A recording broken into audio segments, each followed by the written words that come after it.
Tes smart power inverter pesanan dari Bapak Agus. Untuk unitnya seperti ini, seperti biasa, ada indikator PLN, indikator inverter, voltase inputan PLN, switch bypass PLN inverter, tombol on off, LCD parameter atmega, serta kita gunakan osiloskop untuk membaca output yang biru PLN, yang kuning output dari mesin ini. Untuk bypassnya seperti biasa ini sinkron ya, jadi nggak ada kedip, tetap sinkron, nggak ada persimpangan fase, aman ya. Oke, untuk dalamannya yang paling atas ATS terdiri dari MCB baterai, MCB softar, MCB charging, MCB PLN, MCB inverter, kontaktor PLN, kontaktor inverter, dan tab charging. Jadi di belakang ATS ini ada trafo charging. Ini yang MCB ini inverter belum kita kasih keterangan, nanti kita tempelin ya. Ini baterainya 2 karena ini kapasitasnya 10.000 watt 48 volt, jadi otomatis harusnya besar, dan MCB nya 2 ya. Jika bebannya kecil kita cukup MCB 1, jika bebannya besar bisa ditambahkan 1 MCB. Bawahnya ini blok inverter pakai double gardan, bawahnya lagi trafo step up full tembaga untuk 48 ke 220 volt.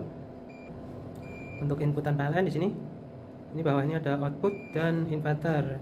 Yang inverter ini ada tegangan jika kita bypass ke PLN atau yang sedang bekerja adalah PLN. Ini output inverter ini ada ya, jadi nanti bisa digunakan untuk beban-beban besar yang langsung diambilkan dari inverter.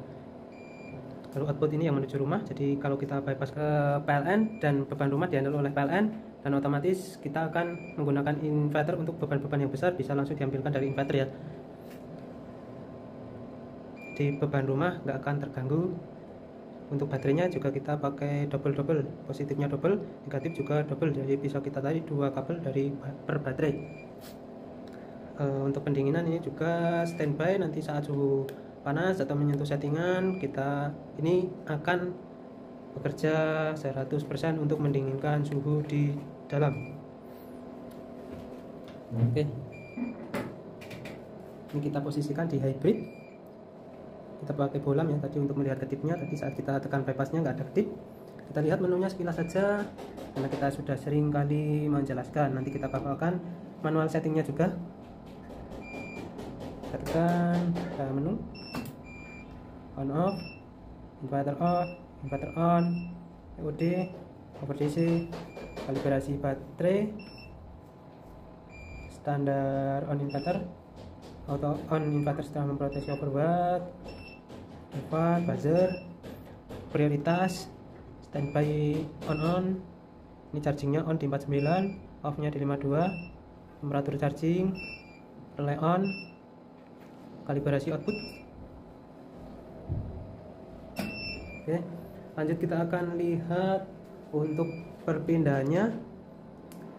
Saat kita load beban, dia akan menyentuh batasan bawah yang kita setting, dia akan berpindah ke PLN, dan saat baterai kembali naik, dia akan kembali lagi ke inverter. Oke, kita akan load 800 watt 49,8. Oke, berpindah ke PLN, baterai kembali naik ke 50 volt lebih, dia berpindah lagi ke inverter. Oke, gelombang nggak ada persimpangan fase, bolam juga nggak kedip nih, settingannya 49,8 berpindah ke PLN, 50 ke inverter lagi ya. Kita coba lagi, perhatikan bolam dan osiloskop. Oke, aman ya. Saat perpindahan balik,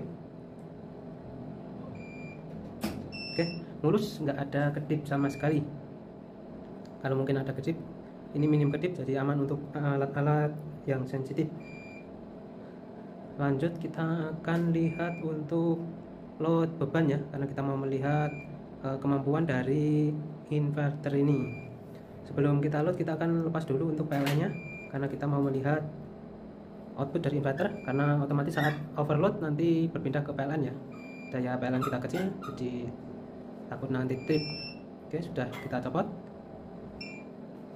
Oke, ini kita mau lihat untuk baterainya di 50 volt ini sampai atau tidak, kita tidak tahu. Nanti kita load semampunya aja. Kalau baterai sudah terlanjur habis ya kita stop, tapi kalau baterainya mampu kita lanjut, karena kita cuma pakai baterai kecil dan posisi di sini mendung. Yuk langsung saja. 4000, 8000, 12.000 watt oke, over watt. Jadi beban kejut di atas 10.000 watt masih dapat terhandle ya, karena ini terjeda. Jadi sampai beban kejut di atas 10.000 watt masih terjeda. Kita coba lagi untuk memastikan bahwa inverter ini sudah normal. Dari sini sudah kita uji. Yuk, 4.000 tambah lagi, 8.000 tambah lagi, 12.000 oke, mantap ya. Terjeda sesuai settingan. Untuk on kembali. Oke, aman. Lanjut kita akan lihat untuk sistem chargingnya. Kita masukkan lagi untuk PLN nya.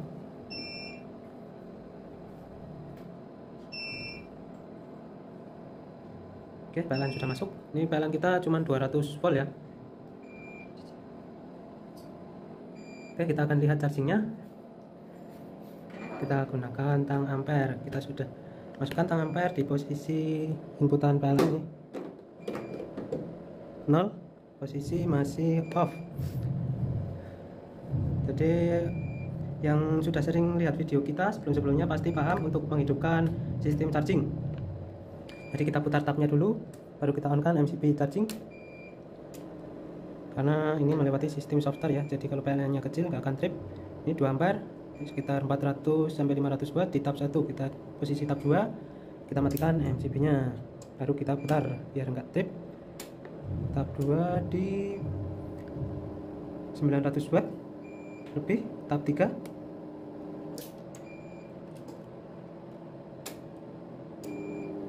700 watt, 7 ampere, sekitar 1400 di tab 3, listrik 220 ya. Jadi fungsi tab ini untuk menyesuaikan arus atau menyesuaikan listrik rumah agar charging maksimal, karena ini sistem chargingnya 1000 watt. Oke, kita matikan sistem chargingnya. Oke, untuk semua sudah ada keterangan, tinggal input output. Jangan sampai terbalik. Nanti kalau barang sudah sampai diperiksa dulu apakah ada cacat atau tidak, karena dari sini sudah kita uji sudah normal ya, karena biasa rawan di paketan ada yang patah atau apa. Jadi untuk sistem ATS sudah kita lihatkan, sistem charging untuk switch bypass, untuk loadnya juga sudah kita tunjukkan, mantap ya, sampai 12.000. Bila masih kurang jelas untuk penjelasan kita bisa langsung tanyakan via WA. Sekian pengujian Smart Power Inverter pesanan dari Bapak Agus. Terima kasih, salam Aspro Jogja.